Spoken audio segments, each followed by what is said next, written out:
ನಮಸ್ಕಾರ. ಇಂದಿನ ಸಂಚಿಕೆಯಲ್ಲಿ ರಿಲೇಷನ್ಶಿಪ್ ಬಗ್ಗೆ ಮಾತಾಡ್ತಾ ಹೋಗೋಣ.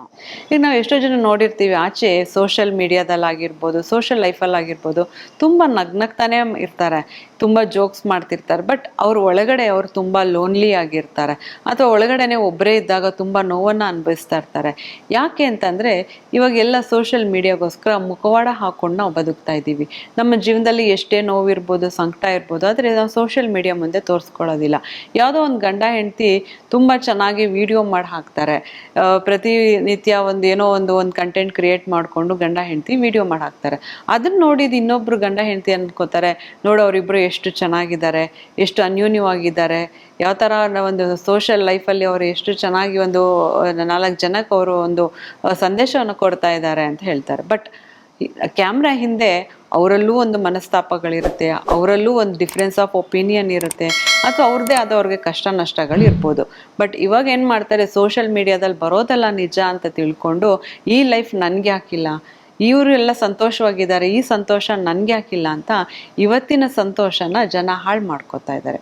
ಹಾಗೆ ನಾವು ಅವಾಯ್ಡೆಂಟ್ ಬಿಹೇವಿಯರ್, ಈ ಅವಾಯ್ಡೆಂಟ್ ಬಿಹೇವಿಯರ್ ಯಾಕೆ ಬರುತ್ತೆ, ಇದರಿಂದ ಏನು ಪ್ರಯೋಜನ ಅಂದರೆ ಏನು ಕಷ್ಟ ಆಗ್ತಾ ಇದೆ ರಿಲೇಷನ್ಶಿಪ್ಪಲ್ಲಿ ಅಂತ ನೋಡೋದಾದರೆ, ಈ ಅವಾಯ್ಡೆಂಟ್ ಬಿಹೇವಿಯರ್ ಕೂಡ ಈ ಚೈಲ್ಡ್ಹುಡ್ಡಿಂದನೇ ಬಂದಿರುತ್ತೆ.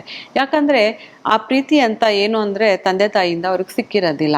ತಂದೆ ತಾಯಿ ಏನೋ ಹೇಳಕ್ಕೆ ಹೋದರೆ, ಇವಾಗ ನಂಗೆ ಟೈಮ್ ಇಲ್ಲ ಕಣೋ, ಆಮೇಲೆ ಬಾ ಹೋಗೋ, ಆಮೇಲೆ ಬಾ, ನಾನು ಇವಾಗ ತಾನೇ ಆಫೀಸಿಂದ ಬಂದಿದ್ದೀನಿ, ನನಗೆ ಡಿಸ್ಟರ್ಬ್ ಮಾಡಬೇಡ ಅಂತ ತಂದೆ ಅವಾಯ್ಡ್ ಮಾಡ್ತಾ ಇರ್ತಾನೆ. ಅಥವಾ ತಾಯಿ ಸರಿಯಾದ ಒಂದು ಅಟೆನ್ಷನ್ ಕೊಟ್ಟಿಲ್ಲದೆ ಇರ್ಬೋದು, ಅಥವಾ ಆ ಮಗುಗೆ ಆ ಟೈಮಲ್ಲಿ ಒಂದು ಪ್ರೀತಿ ಆಗಿರ್ಬೋದು, ಅಥವಾ ಮಗು ಏನೋ ಕೇಳಿರತ್ತೆ ಅದನ್ನು ಕೊಡಿಸದೇ ಇರ್ಬೋದು, ಅಥವಾ ಈ ಒಂದು ಏನು ಅಂತಂದರೆ ತಂದೆ ತಾಯಿಯಿಂದ ಬೇಕಾಗಿರುವಂತಹ ಎಮೋಷನ್, ಫೈನಾನ್ಷಿಯಲ್ ಅಥವಾ ಮಾರಲ್ ಸಪೋರ್ಟ್ ಆ ಮಗುಗೆ ಸಿಗದೆ ಇರುವಾಗ ಏನಾಗುತ್ತೆ, ಆ ಮಗು ಬೆಳೀತಾ ಬೆಳೀತಾ ಆ ಆ್ಯಂಗರ್ನ ಮತ್ತು ಫ್ರಸ್ಟ್ರೇಷನ್ನ ಮನಸ್ಸಲ್ಲೇ ಇಟ್ಕೊಂಡು ಕೊರಗ್ತಾ ಇರುತ್ತೆ. ಅದನ್ನು ಈ ದೊಡ್ಡವರಾದ್ಮೇಲೆ ಏನು ಮಾಡ್ತಾರೆ, ಪ್ರೀತಿ ಅಂದ್ರೇ ಅವ್ರು ಹೆದರ್ಕೋತಾರೆ, ಅಥವಾ ಎಮೋಷನಲ್ ಅವೈಲಬಿಲಿಟಿ ತನಗೆ ಸಿಗದೆ ಇರೋದು ಬೇರೆಯವ್ರಿಗೂ ಅವರು ಕೊಡೋದಕ್ಕೆ ಇಷ್ಟಪಡೋದಿಲ್ಲ.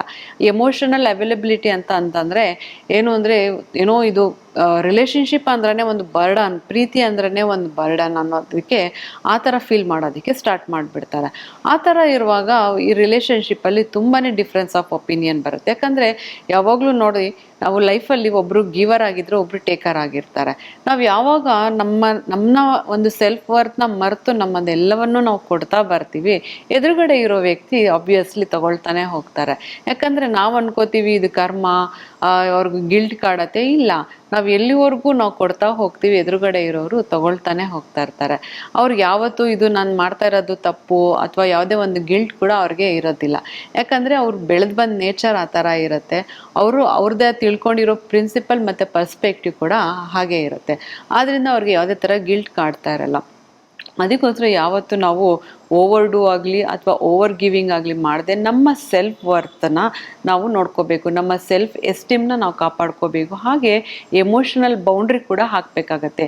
ನಾವು ಎಲ್ಲಿ ಕೊಡಬೇಕು, ಎಲ್ಲಿ ತಗೋಬೇಕು, ಎಲ್ಲಿ ಸ್ಟಾಪ್ ಮಾಡಬೇಕು ಅನ್ನೋದನ್ನ ಜೀವನದಲ್ಲಿ ನಾವು ಅರ್ಥಕೊಂಡಾಗ್ಲೇ ನಮ್ಮ ಜೀವನ ಸುಗಮವಾಗಿ ಸಾಗೋಕ್ಕೆ ಚೆನ್ನಾಗಿರುತ್ತೆ.